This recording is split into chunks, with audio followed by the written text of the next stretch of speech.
hello. What's up this afternoon, everyone? Welcome. Fine Monday to you all. Good to see ya. Good to see ya. What is up? Zaldazak Bennyman, of course. The Looter Scooter. Welcome. Canadian Prime Minister's Bike Cafe Hetfeld. Wipero. MTGGoldfish. How's everyone this afternoon? Looter Scooter. Welcome. McIntyre James Bolas. Hopefully everyone had a good weekend. What a crazy time. It is a good time to be indoors, playing some Magic Online, pioneering. Wiper, Fat Guru, how are you this afternoon? Good to see you, my man. Yeah, good to see you, Canadian Prime Minister. Hope all is well. So, I'm actually really hyped for this deck. I don't think we've played anything like this. We might have played Blue Devotion a long time ago, but Leyline of Anticipation, super sweet in this deck. We get new Thassa, we get Agent of Treachery. I think this deck's going to be sweet. I'm very excited to try it out. Hey, what's up, Ace? How are you? And Jace MCQ, welcome. Fine Monday. Yeah, quarantine. I've realized I'm mostly just quarantined anyway. I just stay inside and make videos most days, so, I guess there's upside. Hey, what's up, Air Snake? How are you? Yeah, work from home. Good time to watch the stream. I'm sure that's not what your boss is expecting, but you can sneak in some streams now and then. Double mana. Yeah, it's insane how many mana cribs I've got tweets about from people opening in mystery boosters. Absolutely insane. I think I mentioned this. I was going to buy a case. I actually had it in my eBay cart, and I was like, I don't know. I'll do it later. And then it was all sold out and way more expensive, so I did not get any mystery boosters. Oh, man. Well, thank you, McIntyre. Good luck. Sounds like a hard job at the moment. Playing some Magic, not the Gathering. Yeah, it's just the Magic part. No Gathering at the moment. Doing great as long as work gets done. No complaints. Yeah, I mean, what can your boss really say as long as it gets done? So, we are pioneering today. It's a Pioneer Day. Also, by the way, Saturday, speaking of Pioneer, I don't know if anyone's seen this, but Todd Anderson from over SCG is doing this kind of charity tournament in Pioneer. So, we're going to be playing in that on Saturday. So, we'll have a stream on Saturday. I don't know if that's going to change anything with the rest of the stream schedule, but definitely plan 3 Eastern on Saturday. Seems like the perfect time to do some Moto/Arena tournaments, because there's no paper tournaments. There's no SCG or GPs to watch. So if you're looking for some high-level Pioneer, and me also, other people will be playing high-level Pioneer, I will also be playing. That'll be going on Saturday at 3. The Frozen South for the 20th month. Welcome to the Fishbowl. Thank you so much for your subscription. Big soup cheer for you. But yeah, there's a lot of really sweet players. It should be interesting. Should be fun. Working from home is nice. Boss gets call me 2 a.m. if he wants to. I get to eat mango and watch Twitch 3 p.m. if I want to. Yeah, it works out for everyone. I haven't figured out what I'm going to play on Saturday, so if you have ideas, let me know. Hey, what's up, Dr. Fatty Pack? How are you? Welcome. So let's do our reminders. Talk about this deck. Start playing some Magic. Buff. It's not perverted in any way. It's really not. It's a deck it's got Huatlis and assault formations. It's a PG-13 deck, a PG deck even. Did you see that Arena's trying to retcon butt fighting into Backbone? Backbone. Who's gonna call the ability to deal damage by your toughness rather than power? Who's actually gonna call that Backbone? I don't think anyone. I don't think anyone's gonna call it Backbone. It's butt fighting. Everyone calls it butt fighting. I'm at home trying to convince my employer to approve remote work using sick time for now. Oh, well, you're welcome, Jonathan Snow. And yeah, that's the plan. I've been thinking about that over the weekend. The plan is not to have the stream be focused at all about the craziness in the outside world. I want this to be a place we just hang out and have fun. I know stuff is rough for everyone. Seriously, it's a crazy time all around the world. Crazy stuff going on. But hopefully the stream can be a place we can just hang out and talk Magic and other fun stuff and get a break from all that. Because we have enough of that throughout the rest of our life. And there's not anything any of us can really do to stop coronavirus anyway. So this will be our fun place to just hang out and be a distraction from all that stuff. Death Ryan, welcome to the Fishbowl. Thank you so much for your subscription. Big soup cheer for you. Yeah, how do you backbone fight? Seriously, what are you going to smash your backbone into someone? That sounds very painful. Yedman, welcome to the Fishbowl. Thank you so much for your subscription. Big soup cheer for you. There will be Ikoria previews starting next week, and yes, we will have some goldfish previews as well. So I'm excited. I'm excited for that once preview season gets going. Anyway, let's do our reminders. Replay YouTube. That's where you can find all the old streams, including this one in the future. Normal YouTube, tons of stuff going up. We played some Manalist Dredge in Modern last night. Tonight, there's a sweet Pioneer Budget Magic deck, so keep an eye out for all that stuff. A reminder that our sponsor today is Card Kingdom. My R key still doesn't work sometimes. Why did this start happening? Our sponsor today is Card Kingdom, and if you need some Magic the Gathering cards, you can get it from cardkingdom.com. Even grab a free Scoop Soldier sticker. Just let them know you want one in your order note. So thank you to Card Kingdom. Otherwise, other stuff, Discord, check it out. New and improved merch page, tokens, t-shirts, playbets, donations, always appreciated, never required. $2 more gets your message read on stream. Yeah, Manalist Dredge was really fun. It is such a weird, unique deck, but it was definitely sweet. Previews do not start before the 2nd of April. Really? Is that the... Did they announce that that's the start of it? Good God. No, Marrow said he would definitely have a preview next week on Thursday. So I know that there's at least a preview next week on Thursday, if not before. Time to get a new keyboard. I probably will have to. It probably is that time. Ikoria is just around... I mean, it's like a month until it releases. But we're going to start getting previews because they also have Commander... Because they also have Commander matched into it. Wait, Marrow's article had that part edited out? Really? No. They went back and edited out the line about... Well, I have no idea. I was going by the Marrow article. I need a new mouse. All right, well, anyway, let's talk about this deck. I guess I don't know when spoilers are starting then, if that article's not correct. So today, we are playing some super sweet blue-white Thassa Devotion. So this deck is pretty spicy. We are a Devotion deck. We got our Nykthos to make lots of mana. What do we do with this? Well, first, we get free Devotion from Leyline of Anticipation. Just +2 blue mana symbols, plus it gives all of our stuff flash. So this ups our Devotion. Then we have a bunch of sweet big things. Gadwick draws a tons of cards, ton of mana symbols. Agent of Treachery can steal stuff. We have Thassas to blink our Agent of Treachery to steal more stuff. Also can blink like Reflector Mage, Thassa's Oracle. Thassa God of the Sea gets big, scries, can make stuff unblockable if we gotta go beat down win. Reflector Mage for defense, and that's basically the idea of the deck. Stack up blue mana symbols, do tricky shenanigans by flashing in stuff at inopportune times for our opponent, and then eventually we either win by just outvaluing our opponent, stealing their stuff with Agent of Treachery, locking stuff out of the game with Ashiok's Erasure, or sooner or later we'll make a ton of mana, we'll draw most of our deck, and Thassa's Oracle very fairly, no inverters, no shenanigans, no combos, just straight up draw a bunch of cards the way that Garfield intended people to win with Thassa's Oracle. Beef, welcome to the Fishbowl. Thank you so much for your subscription. Big soup cheer for you. There's no Master of Waves in this build. It might be worth it. I don't really know. I'm not sure the exact right configuration of this build, but we're starting with this at least. Sideboard-wise, some more removal in Tidebinder Mage, Mystical Dispute for control, same with Ashiok's Erasure and Teferi, Reflector Mage good against creature decks, Detention Sphere Catch-All, one Rest in Peace because, I don't know what one Rest in Peace is going to do, but it's better than no Rest in Pieces in graveyard matchups. And that is the plan for today. Clever Impersonator wants to be in this deck. I wonder if it does though. The problem is, we actually have a lot of...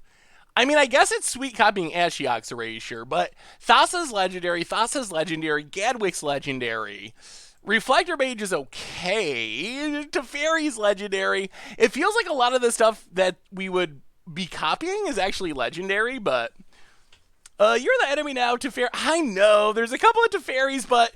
they're just for value. It's not the plan of our deck. You could build this in standard deck with a few changes.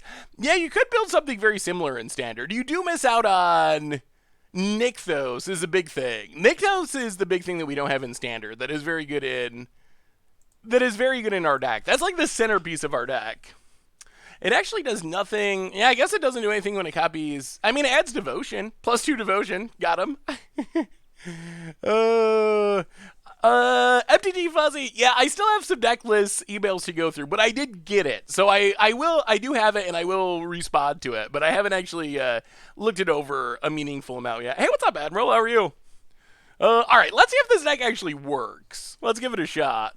Nykthos is replaced by Lotus, right? It's worse, but still good. Yeah, I mean, that's a good way to describe it. I think it's a little rough because there's a lot of Teferi's, and Teferi just bounces Lotus. The format is kind of prepared for Lotus. Nykthos comes into play untapped, which is nice, and it doesn't get bounced by Teferi or blown up by whatever artifact 8. Yeah, the Nyx Mana Rocket Standard is the best. It is the best substitute, but it isn't quite there in the current meta, I don't think. So how was everyone's weekend? Is everyone like staying inside and quarantined? Like, is that actually, like I said, I naturally am quarantined, but is everyone like, is stuff canceled? I don't know, because I'm in New York, and here like so much stuff is canceled. I don't know if it's like that where everyone else is though. Like New York is one of the places where the most stuff is canceled. I am until further notice. See, that means you get to hang out and watch a stream on a Monday afternoon instead of going to school or work. My weekend was a wreck. I went out thinking my town was safe, despite large college town. Wake up Sunday in an article saying that all the bars are closed until the end of the month. Yeah, definitely crazy, crazy, crazy. Ooh.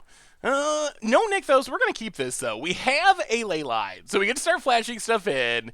If we find a Nykthos, we got mana. The only downside is this hand's a smidge on this. Oh no, Thraben Inspector.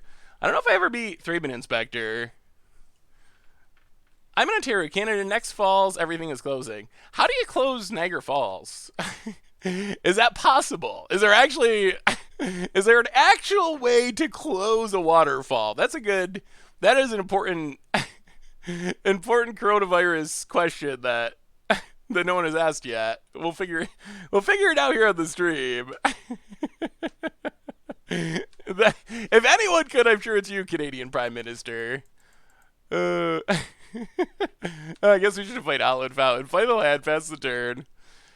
Maybe our opponent will have the fear. That is the thing I know about Leyline of Anticipation from Commander. It's not that it's all that good, but it just gives people the fear. People are worried about attacking into it because you never know what's going to happen. Like, there is value. The fear factor of Leyline does offer value. Freeze it over? Yeah, I guess you could.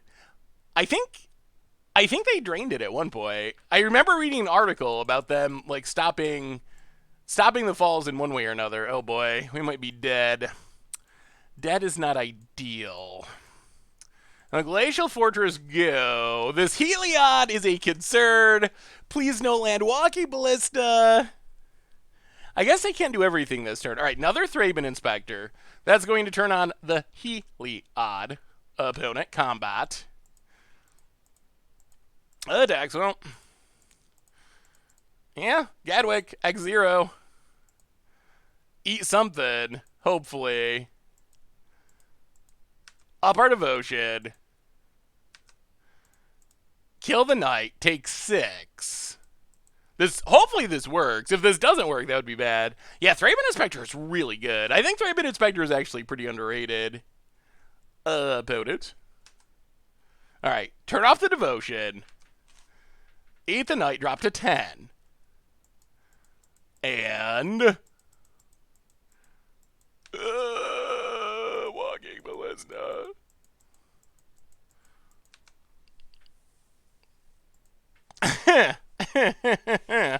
Okay. Another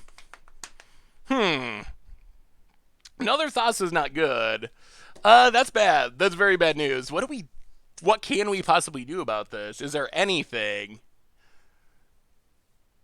We're dead in 2 turns no matter what? Play the island. Go to combat. Attack. I think we're just hoping for some sort of miracle, but I don't know what the miracle could even be. Hit our opponent. Oh, we needed Walking Ballista to not come down that turn so we could get it with Ashiok's Eraser. Well, they don't have enough counters though, right? Opponent, combat.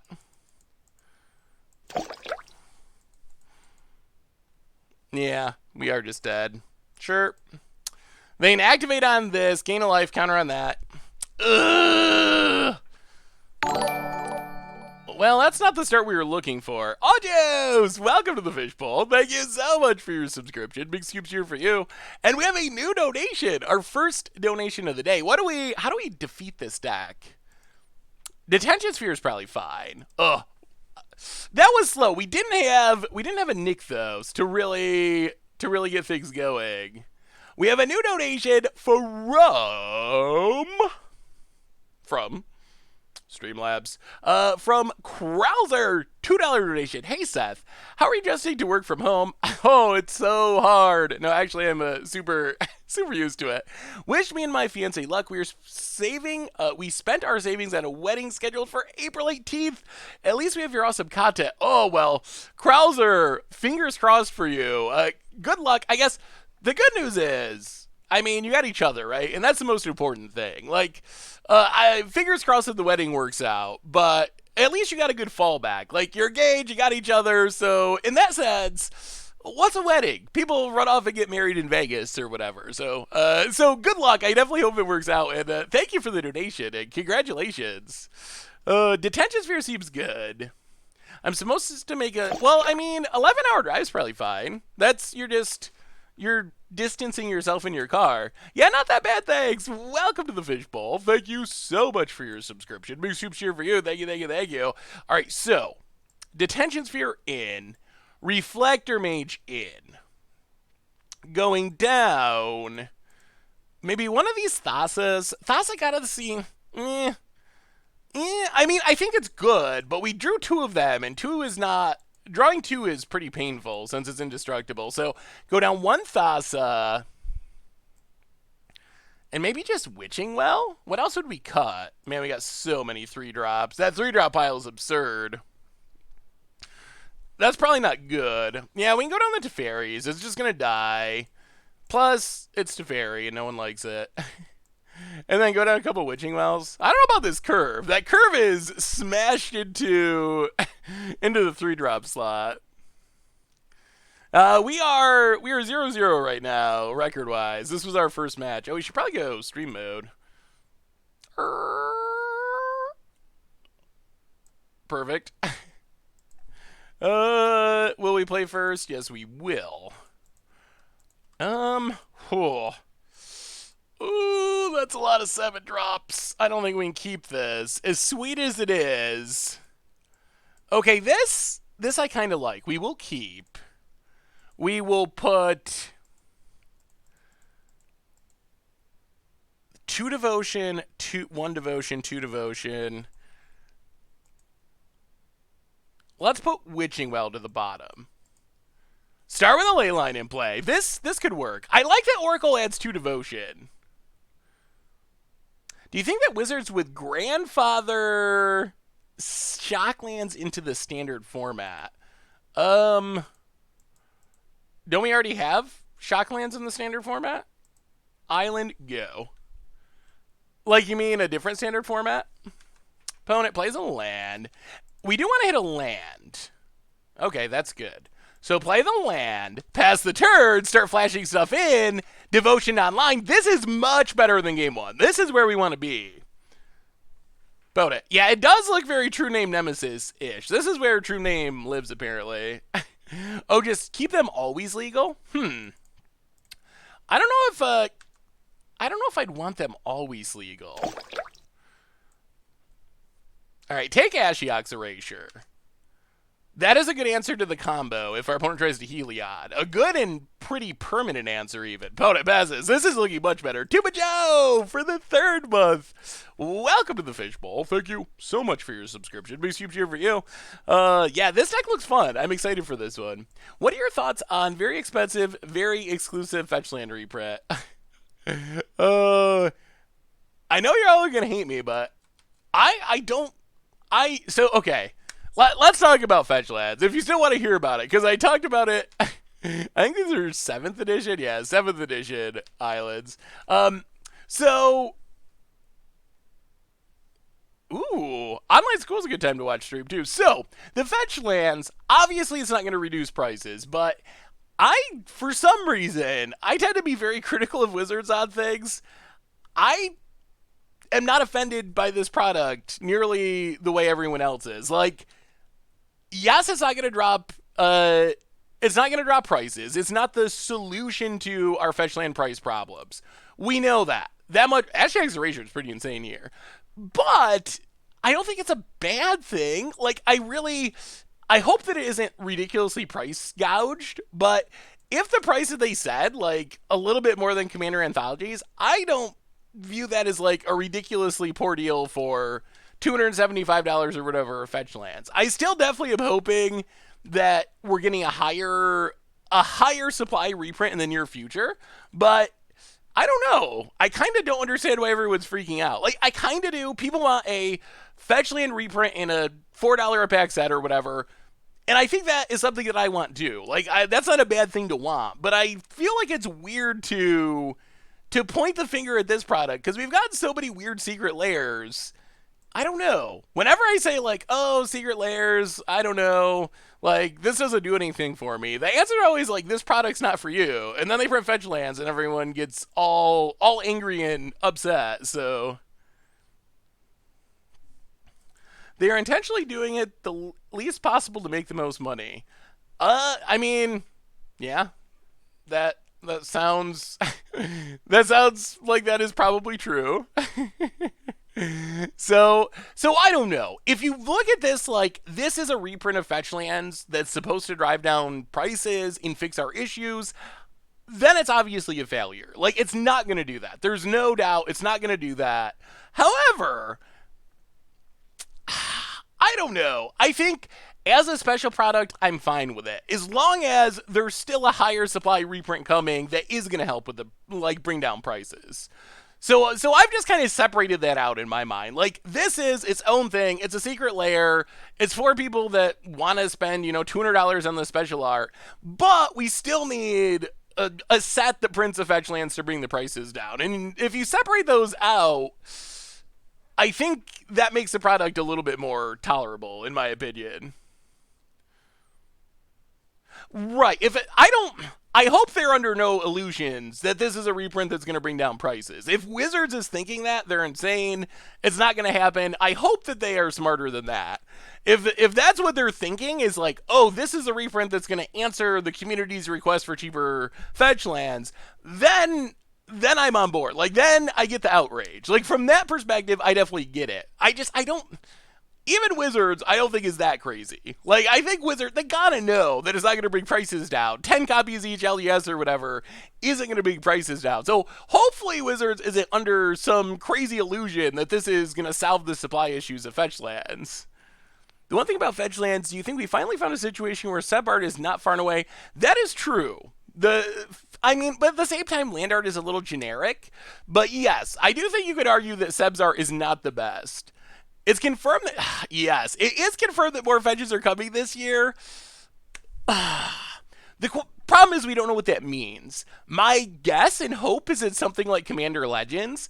On the other hand, the thing that would generate the most outrage is that more fetch lands is an allied covered fetch secret lair drop. If that's what more fetches is, oh my goodness. I will not want to be on social media that day. We'll tap down. We were thinking. All right, we were thinking. We were thinking deeply. Thank you for the reminder, though. I was so caught up in fetch lads. Put on top. Go to combat. Beat some phase, and I think we're just running away with this. This is what the deck can do when it goes well. 31 NPF, welcome to the... What do you all think? Welcome to the Fishbowl. Thank you so much for your subscriptions. Greeting from the U.S. Big soup cheer for you. What do you think about it? I'm genuinely curious. I've been having this conversation on Twitter, reading Reddit posts. Like, what do you all think about the fetch land drop? Like, I genuinely want to know. What cycle of lands will be a next standard? I think we're going to get the rest of the Pain lands in the core set. The ones that are not in Pioneer. So that's my first guess. Pain lands in the core set. And then, I don't know what we're going to get in Zendikar. Also, when Wizards sell Secret Lair on their website, people cry that Wizards aren't supporting LGSs. Some through the LGS, people cry about it being expensive. That is true, and I'm a little sympathetic of Wizards in that regard, because you're screwing over the local game store was one of the biggest criticisms of... Is this another ballista? Okay. Because you're screwing over local game stores was one of the biggest criticisms. Well, let's Agent of Treachery.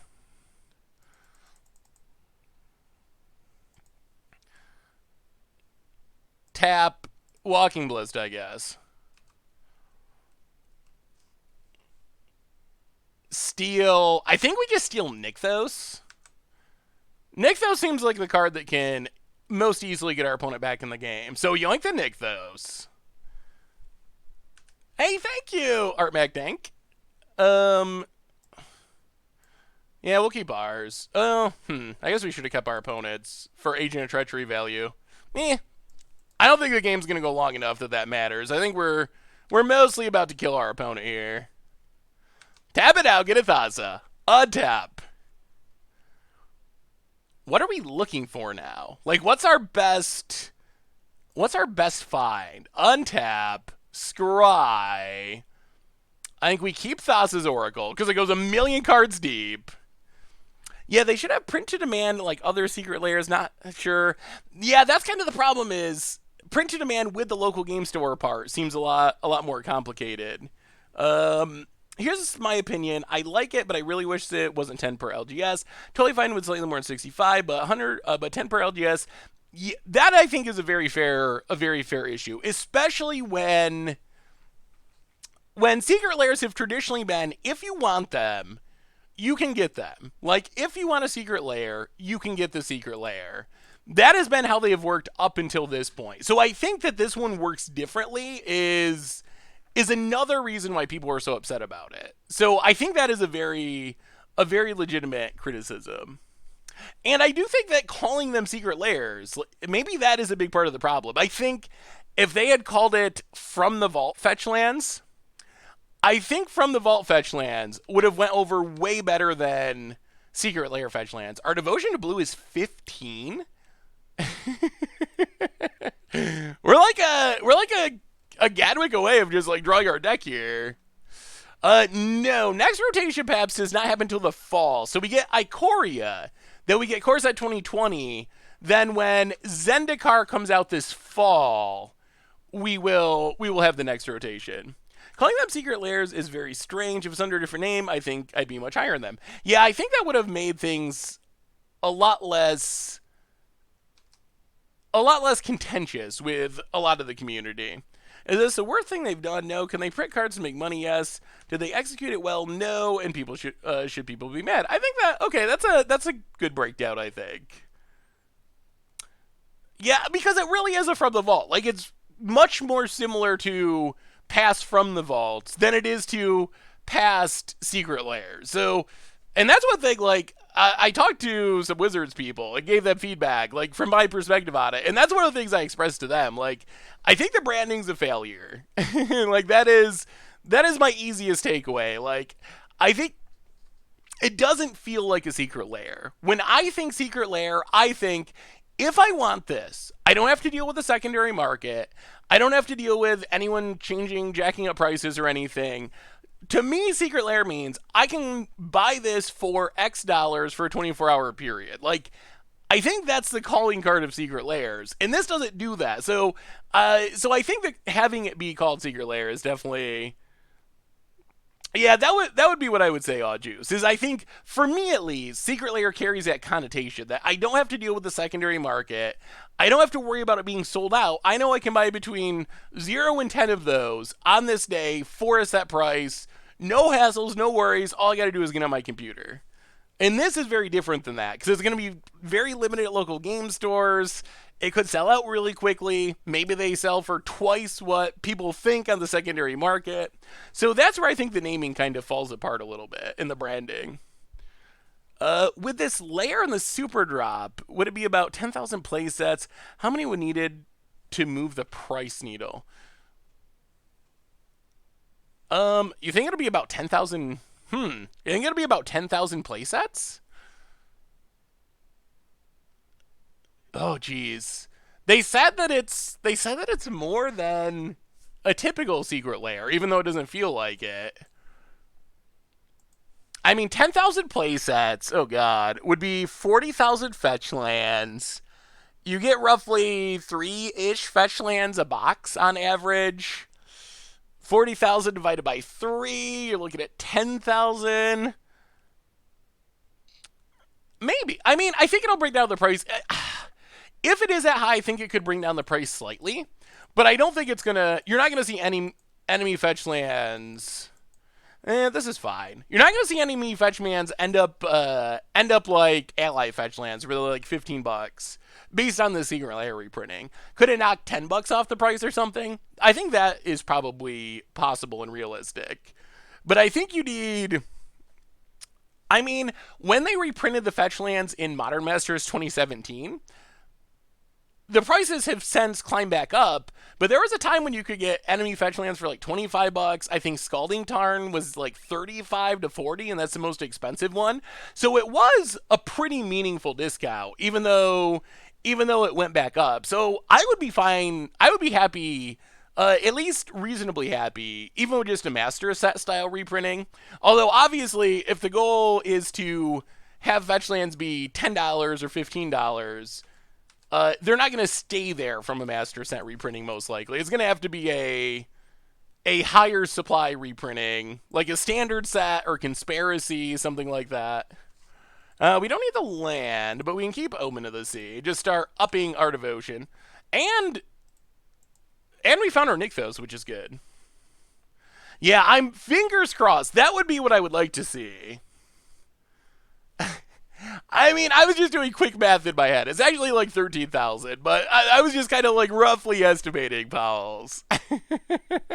You're right, it is a little bit more. But like 13,000 boxes, $100 a piece. If you do all the math, it is like $1 million, $2 million of product, like of Zendikar product. Yeah, you definitely can get a nice discount from a master set reprinting. Yeah, let's just Glacial Fortress go. Okay, we're making progress. A little sad not to have our ley line, but Opponent Combat gets in. It's us, sure. Down to 16, and land. Please not Heliod. Ballista. Okay. Well, the clock is increasing. Walking Ballista. Being on the draw seems harder here. Yeah, I would still like fetch lands to show up in standard. Like, I still think that would be fine. But Wizards does not seem as excited about fetches in standard as I do. Are the fetch lands coming in all 2 LGSs or just select ones? So this secret lair drop is being sold through local game stores. So they are... just not in the most traditional way. Arcade Abbots, welcome to the Fishbowl for the 6th month. Thank you for your subscription. Big soup cheer for you. Like, one of my big questions, and we're saying unhappy topics. We're not going to be going into the depths of the coronavirus, but another thing I've been thinking about is, like, is social distancing and all this stuff that's going on, quarantine, I wonder if that's going to push Magic even more towards digital, because that kind of plays into what we were saying. Like, if Magic's all in digital, then all of a sudden, what do fetch lands matter? Like, shuffling's not a thing. So that's easy. What does Field of the Dead matter? You can just errata it, make it legendary, whatever, make the zombies 1/1s, I don't know, whatever you gotta do. So I wonder if just a random consequence of everything that's going on right now is I'm definitely worried about local game stores, honestly. Like, local game stores are already, like, very low margins and don't make a lot of money. I don't know. I could see if you're a local game store that's right on the edge of profitability, having people not show up for 3 months or just literally shutting down for months. Ugh. Like, that could be the death knell for some smaller local game stores. Obviously, your Card Kingdoms and Star City games, they're going to be fine. But the little, like, hole-in-the-wall mom-and-pop LGSs, that is definitely a concern. BB! PB for the 4th month. Come for the MTG, stay for the Seth, keep up the great content. Well, thank you, PB. Welcome to the Fishbowl. Thank you so much for your subscription. Big super cheer for you. What do we do about these threats? Well, I think we're just going to run out a Sadwick. Gadwick that does not draw us cards. Up our devotion a bit, try to set things up for the future, pass the turn. One of the LGSs near me started taking people's temperatures with a forehead device, and if you're 100, they ask you to leave. I mean, that makes sense. You can't prevent escape with Sorcerer's Spyglass. Ugh. Opponent. We needed that devotion, opponent. Opponent gets in, hits us. Down to 12. Well, let's...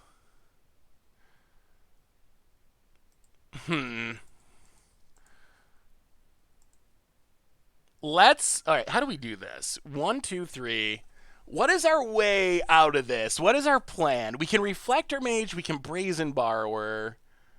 Next turn, Brazen Borrower Gadwick sounds even better. Alright, let's just Reflector Mage. Bounce. Walking Ballista. Slow down the beats. If opponent wants to sacrifice, that's fine. I think what we can set up... Alright, opponent pings us. Play Hallowed Fountain. So next turn, we can Brazen Borrower. Get back our Gadwick and have a bunch of mana, potentially. Or just... We're getting close to being able to Detention Sphere it as well. Opponent probably has another Ballista in hand. Opponent. Yeah, they can sacrifice it in respots. Alright, there's a Heliod. No attacks. Ooh, or we just draw a Gadwick. Oh, I wish our devotion was higher. Higher devotion would be pretty helpful. Alright, play the island. Detention Sphere. Get rid of Heliod. Pass the turn. And maybe we're taking down this deck. I like where we're at now. I like where we're at. So what are y'all playing in Standard then? Have you been playing more Arena with all the quarantine stuff? Phone it. Walking Ballista. Or Magic Online for that matter. Hey, what's up, Bear Snake? We're doing reasonably well, honestly. Opponent gets in.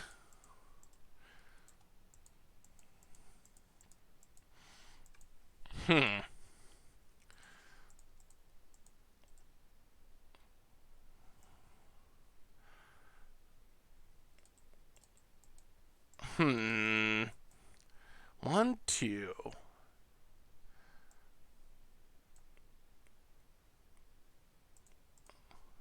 Let's block.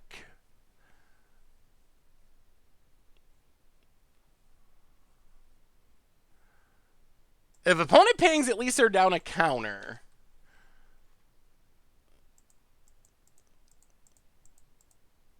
Okay, so there goes our Reflector Mage.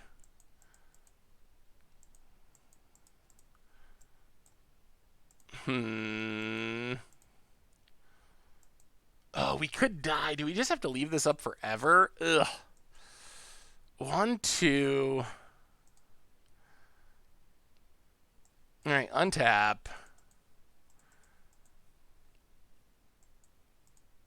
Play Nykthos. Play Thassa.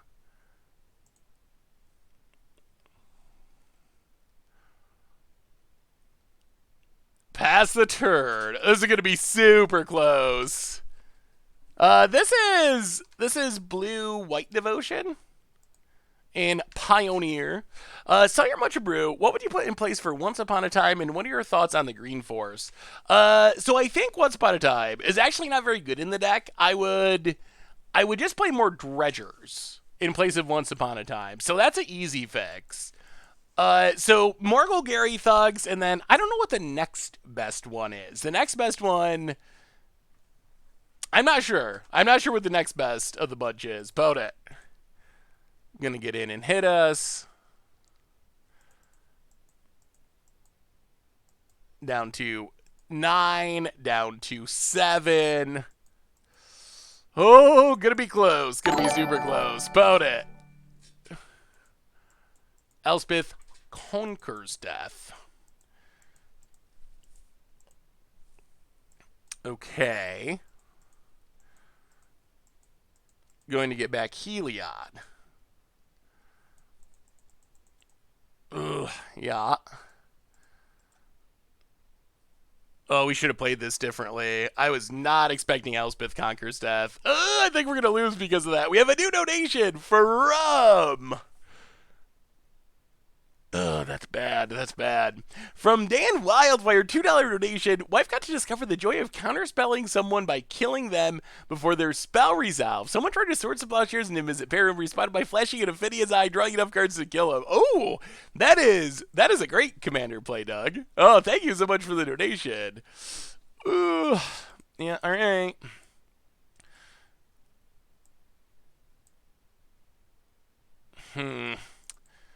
Oh, boy, that's so bad for us.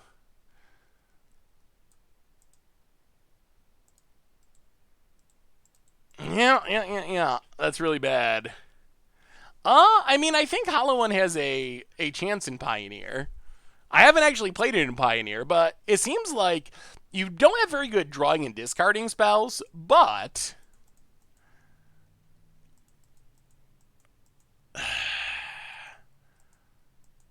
How do we possibly get out of this?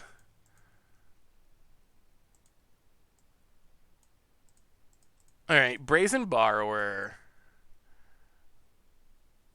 On Stasis Snare. Get back Gadwick. So if I had thought Elspeth Conquers Death is the thing, we would have done this earlier.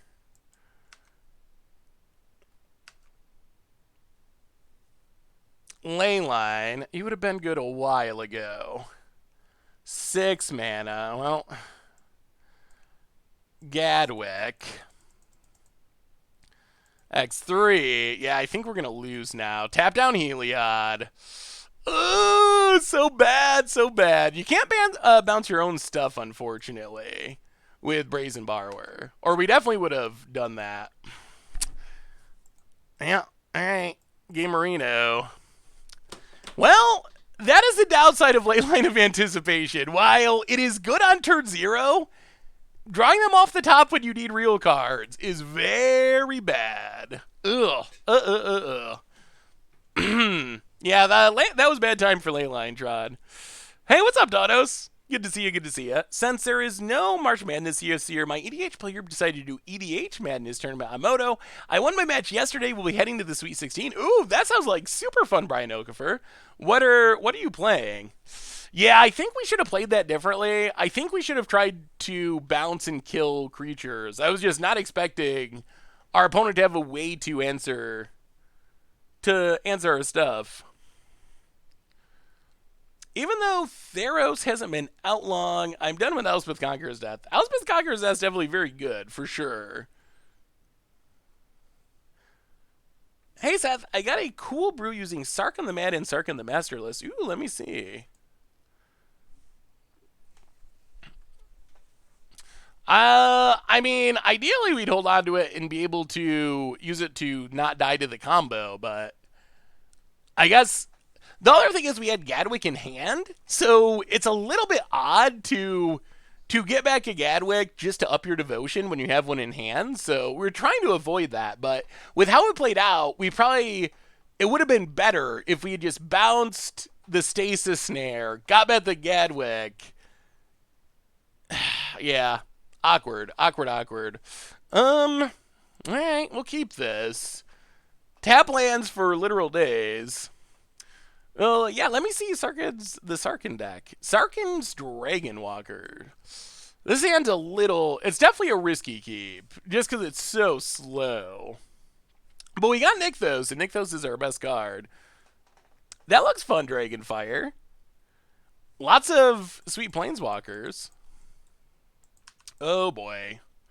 Well, the Elvish... Oh, no! Ugh. Oh boy, I think we actually got to keep an island to make our lands come into play on tap now. Oh, this is bad. The slow hand against the Elvish Mystic on the play deck, not where you want to be. Nissian Horn Beetle, and our life flashing before our eyes. Death almost certainly around the corner. Alright, Hollowed Fountain bottom. I mean, I guess we'll keep Thassa. Big indestructible things are helpful.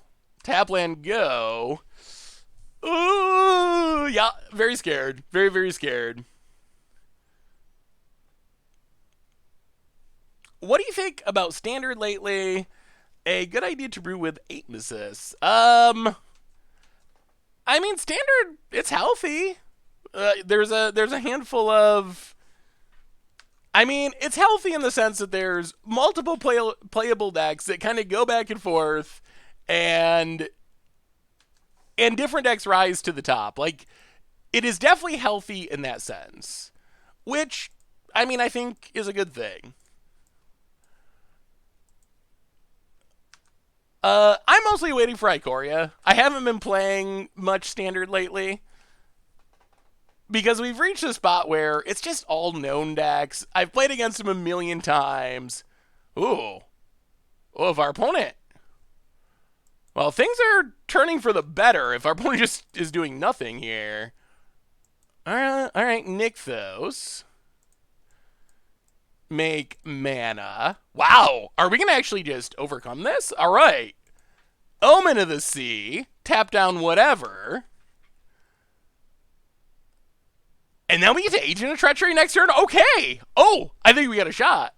Yes, any magic stuff. Although, as far as debating pandemics and stuff, I appreciate the academic aspect of the conversation, but kind of my goal for the stream mostly is,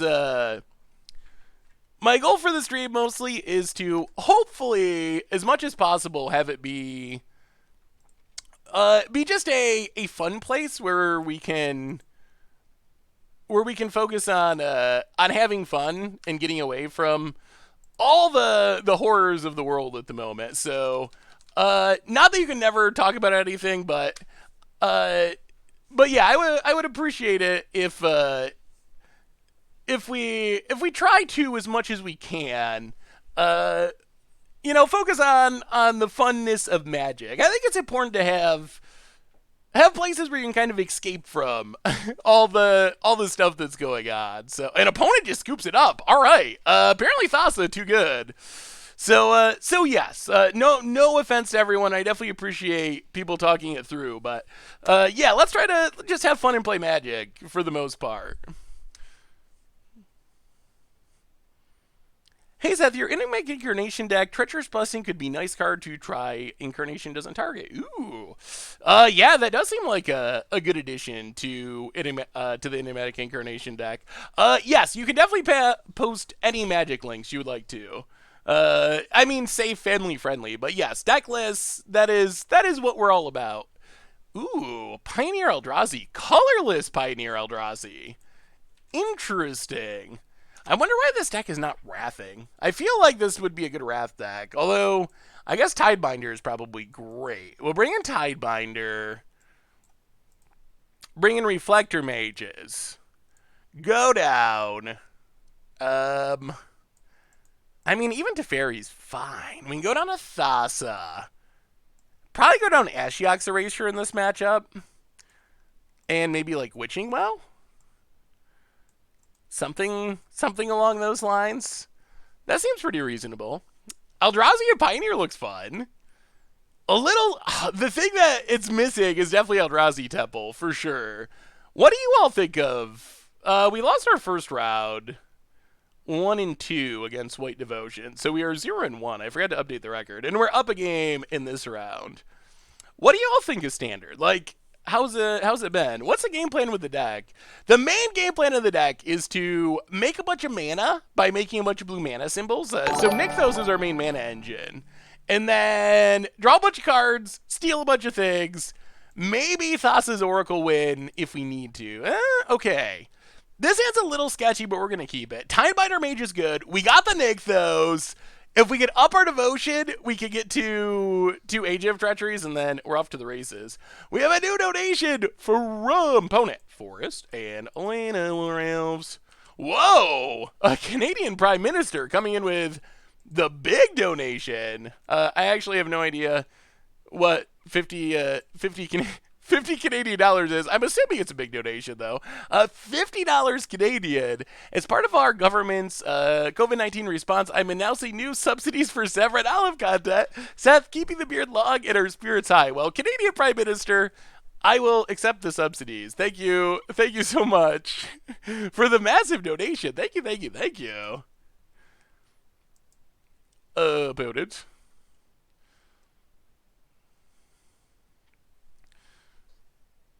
When is Commander Clash live this season? I will let you all know by the end of this week, hopefully. So we're definitely doing it. We were just waiting for Krim to get back from Japan, which he successfully has. I was afraid he was going to get like quarantined and we'd never see him again or wouldn't see him for months, but he has successfully made it back. So we will be announcing it very shortly. Thank you again, Canadian Prime Minister, for the donation. Love Strike Bees for our opponent. Sure. Well, we're working our way towards these agents. Pota passes. Yeah, play Nykthos. Add some blue manas. Play... Thassa's Oracle and Wishing Well is kind of awkward. Huh. 1, 2, 3, 4, 5. I guess it does mean if 1, 2, 3, 4... 5, 6. So if we hit a land, we get to Agent of Treachery. That's fine. All right, so we will Thassa's Oracle. Am I miscount? 1, 2, 3, 4, 5, 6. 6 from Nykthos, 1 Agent of Treachery. Yeah, that works. All right, we'll take a Glacial Fortress. Play Witching Well. Ooh, okay, and a Thassa, and I'm sorry, green-black beatdowns, but wow, this deck can do some good things. This deck can do some really good things. Yeah, Andrew's been awesome, and Andrew will still do some guesting now and then. Ooh, okay, we'll still do some guesting now and then. Actually, this is fine, isn't it? As long as our stuff lives, opponent gets in, hits us. Sure. Opponent passes.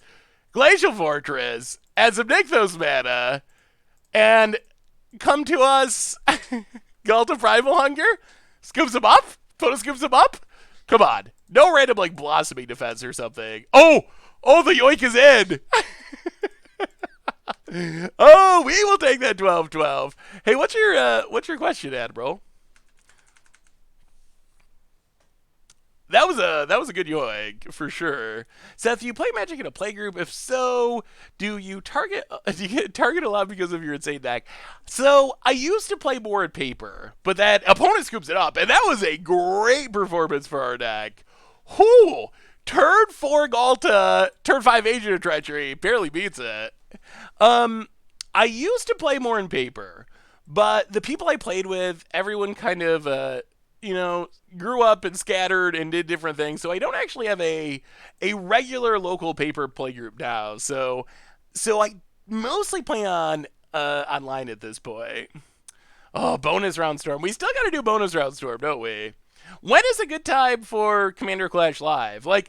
So with Commander Clash Live, are you fine? And I'm in the middle of nowhere, which also adds to the difficulty.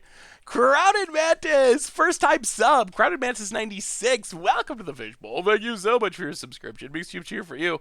Can we find out who's replacing Andrew? Can I vote for Jolt 539? So I think that I can't tell you who's replacing Andrew, but I will say I think next season is going to be slightly different. I think we're going to try things try some things that we've never done before. So, stay tuned for when it's ready to be announced. It's still figuring out the details, but it'll be the live episode in the next couple of weeks sometime, and then hopefully not super long after that we'll be able to start the next season.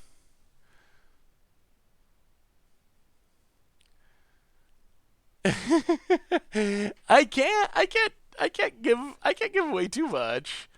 Yeah, I guess we'll keep this. Hopefully, it's fine. Godless Shrine, untapped. Oh boy, the Aura deck. All right, I don't know how this goes, honestly.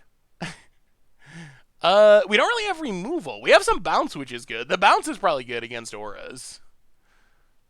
So, rules question for you. If you resolve a Genesis Wave and hit an Arcane Adaptation, a Laughless Dragon Queen, 2 mana dorks, can you arrange a stack so the Arcane Adaptation resolves first, and since everything enters, you name Dragon, and you get a Dragon token. So, I believe that should work by default. So when you Genesis Wave, and judges in the audience, correct me if I'm wrong, but when you resolve Genesis Wave, everything is technically coming into play at once, even though you physically got to do it differently. So everything will come into play once. An Arcane Adaptation happens as it comes into play. So it's not even a trigger. So there's no trigger to arrange. So that will automatically happen before your triggers resolve or anything like that. So I believe that works perfectly fine, the way you were describing it. So that should work exactly the way you want it to. All right, so let me ask you this as far as Commander Clash. If you could see anyone in the world on Commander Clash, who would it be? Well, I mean, anyone that plays Magic. I'm sure there's tons of people you would love to see on Commander Clash that have never even heard of Magic. But from people that are like somewhat realistic, yeah, Gordon Ramsay is a good example of what I was trying to avoid. we'll take the brazen, we'll take the brazen borrower. Pass the turn. Pleasant Kenobi. So we've had Seth Rogen. I would love to play a game of Commander with Seth Rogen. That would be super fun. Does Seth Rogen actually play? Bernie Sanders, Magic Aids, Mitch from Command Quarters, the Shizer guy, Kenji. Oh, I hadn't really thought of Kenji. Jimmy Wonger, the Professor, Spike's Cafe, Kibler, steal someone from Commander versus Day 9. Ooh, Day 9 would be fun. Marshall S. Invite small YouTube content creators. Joseph Gordon-Levitt plays. Who's Joseph Gordon-Levitt? I guess I should probably know who that is, but we might be getting wrecked. That's an all that glitters. What do we do? How do we not die? This Alcyon shuts our stuff down. This is big. Devotion's not very high yet. Next turn. So I guess we... Oh, we can't even nick those for value yet? Oh, this is bad in a bunch of ways. Huh. I kind of wish this deck had a Wrath. A Wrath would be good. Benimon votes for Benimon. Any chance Jake would come back? I have tried to get Jake a couple of times for special episodes. Never had any luck. So I think it would be awesome to have a special Jake episode, but I don't know if it's actually practical. Oh, hang on a minute.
All right, I'm back. I'm back. I survived.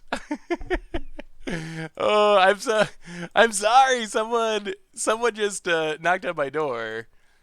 Someone not, someone, my neighbor knocked on my door and said, "If you need anything, you better go get it because."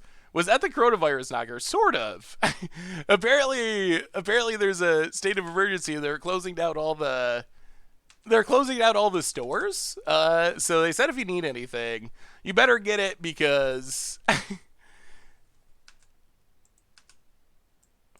well, if someone knocks on your door, you kind of got to answer it. You can't just really, especially, it's pretty obvious I'm home, so you can't just let someone stand and knock on your door forever. But timing not absolutely ideal. Opponent, all right. All the glitters back. Attacking, attacking. I don't know if we can get out of this or not, honestly. Teferi gets hit. We take up Teferi.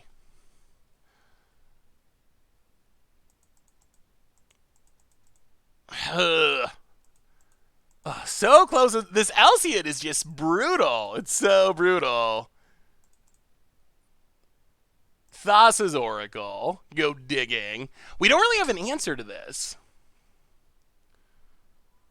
Question for you. How well do you know the different known magic groups as in online like game nights? I mean like reasonably well. Thassa. Thassa can block. Wait, Oh, we're gonna get wrecked. I'll take Thassa. Play Nykthos. Yeah, I think we're just gonna die though. We can't. This might be a bad matchup. Our win con is either making a big board and beating down, or we can win with Thassa's Oracle, technically. Opponent, combat, gets in.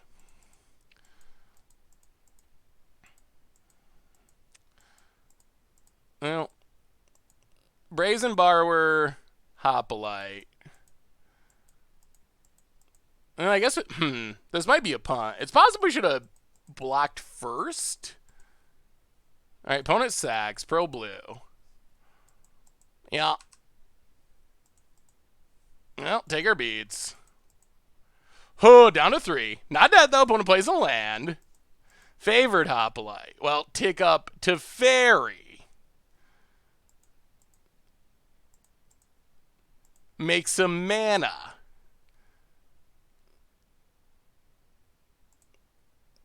Thassa.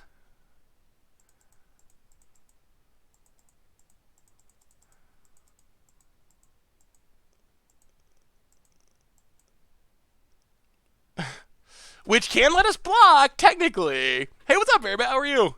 Welcome, welcome. While this is going on with school businesses closed, do you think y'all could track, stream, or website traffic to see how it rises and falls afterwards? Ooh, yeah, I could try to keep an eye on that with the stream, and I could ask Richard. I'm really curious. I'm not sure if it's gonna mean more or less as far as traffic or views. On one hand,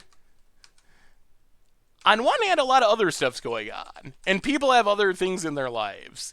On the other hand, people might be home, and maybe they're in the mood to watch some Magic, so I'm very curious if it's going to have an impact. We're definitely dead to another protection spell.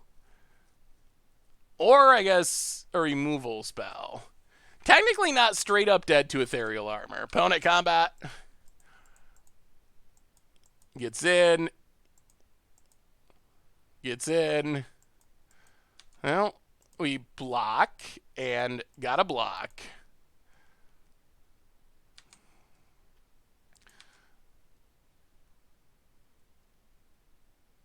Holding on. Just barely. Win con for this deck is either just building a big board or getting a bunch of devotion, drawing a bunch of cards, and winning with Thassa's Oracle. We can also, like, steal a bunch of stuff. We got Thassas in Agent of Treacheries. Any plans on playing any drafts or cube? I keep trying to get Magic Online to put up Vintage Cube. So if we get some Vintage Cube, for sure. But I do enjoy drafting, so I'm down with that. The only thing is it's never very popular on stream. Got sent home from work today because our facilities are closing. You definitely have my extra view thanks to Corona. Well, I mean, not the best reason to get an extra view, but it is better than nothing. Boy, what a crazy time. I keep wondering, like, I wonder if I actually will not be able to, like, go get food. I wonder if that's an actual thing that could happen. We're at 3. Opponent's got no cards in hand. Now let's Teferi. We have 4 mana, so this makes an extra mana. 1, 2, 3, 4. Alright, Teferi. Bounce favorite Hoplite, draw a card. More lands. Reflector Mage. Bounce favorite Hoplite. Hallowed Fountain tapped. Alright, I mean, we're holding on. Opponent's got nothing. They can't replay the favorite Hoplite. It's like, maybe we're staying alive. Do I have any food at home? Some. I didn't go crazy and, like, stockpile a month of food or anything, but I got groceries over the weekend, so.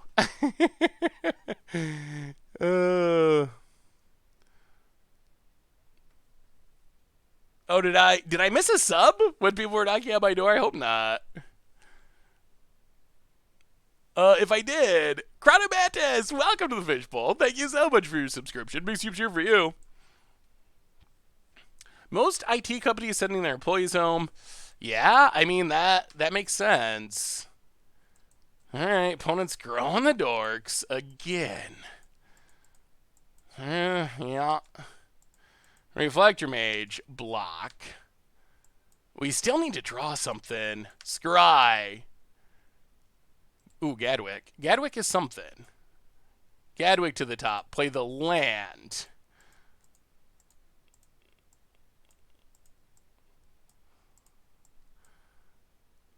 Gadwick X3. Draw 3. Turn on Thassa. Pass the turn. Are we stable? Have we stabilized? What is our opponent top deck? Not a removal spell. We need our creatures to live. We know there's 2 favorite Hoplites. This might be our chance. This might be our chance. Hey, Philidolod for our opponent. And, hey, what's up, Lucas Nettle? How are you? Combat gets in. Well, I mean, Thassa block. Not sure about this attack. Opponent just wants to draw a card. Okay, opponent draws 2 cards. Sure, but we're not dead. That's a Hoplite. I think we're going to get there. Hoplite again. Vote it. Ooh, Elcid. Sketchy.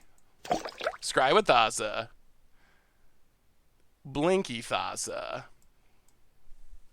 Turboscope for the 9th month. The Twitch baby has arrived. Welcome to the Fishbowl. Thank you so much for your subscription. Big soup cheer for you. Do we even want this Thassa? I don't think we do. To the bottom. Witching Well.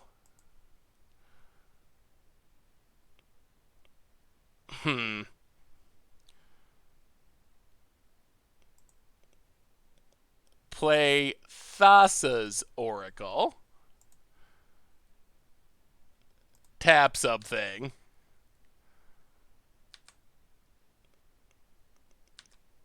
Dig. Take. Agent of Treachery. Witching Well. Tap something. Is this going to keep us alive?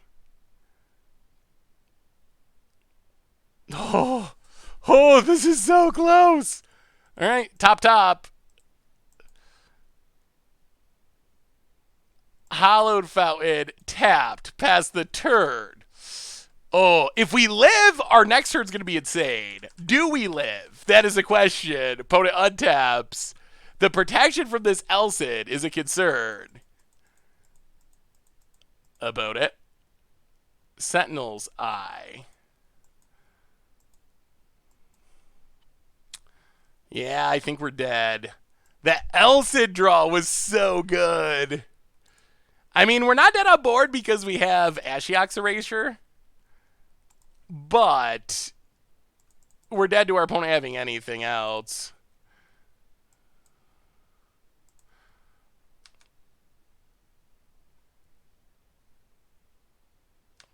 Okay. So opponent sacks, pro blue. So they must have something else in hand. Well, yeah. Exile it, opponent grows it.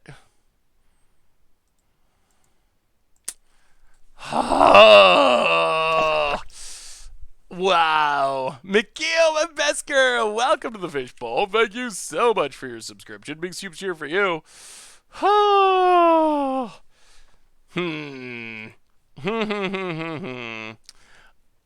Yeah, that was very close. Our removal is very awkward. Well, detach spheres, reflector mages. Our opponent's deck is built all about having all those protective spells, and those protective spells are really annoying. Mostly because our deck is mono blue, so it's really hard for us to fight through that because it just straight up kills us. Tidebinder doesn't do anything, right? Red or green creature?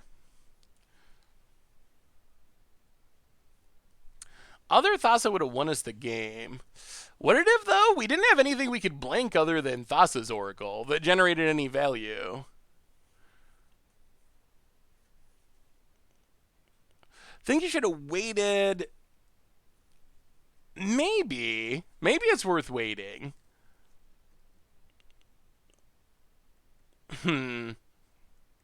Yeah, possibly.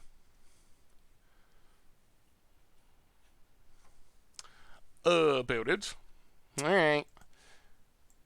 Yeah, protection for blue is the issue. Well, this hand actually looks pretty good. We'll see if it's enough against a challenging matchup. Do you think that in this standard, so without Dominaria and stuff, that the power level is through the roof? Had a friend come back to standard, hated the power level first. I think that the best cards in standard are very pushed. I think that that's my impression of standard is it's not that the power level overall is like super duper high. It's that, and I think it is fairly powerful overall, but the really busted cards are way better than everything else, I think, is my general impression of our current standard. Do you know you are playing versus the second best Portuguese player? I did not know that. Who is the second best Portuguese player?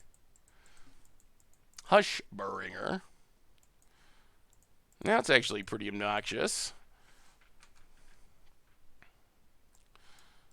Bottom and bottom. Yeah, that's actually really obnoxious.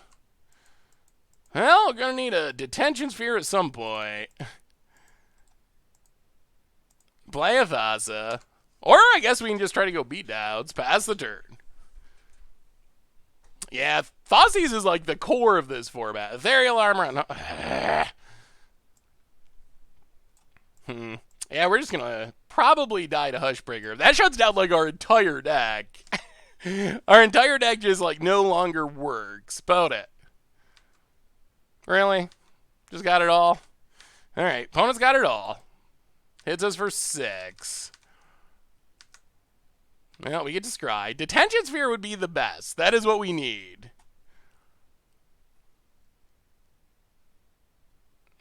Thassa's Oracle to the bottom.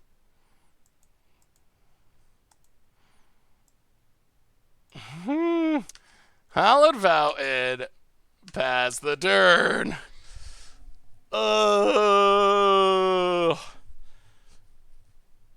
Not good. Not good. Opponent combat. Gets in, gets in. Well, we will Thassa.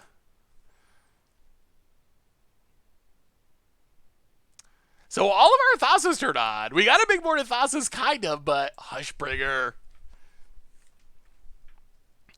Yeah, they have a lot of protective spells that makes tapping it actually a lot more difficult than it sounds. But that is potentially something that might work if our opponent doesn't have anything. Well, kill the dork. Down to 8. And see what our opponent's got.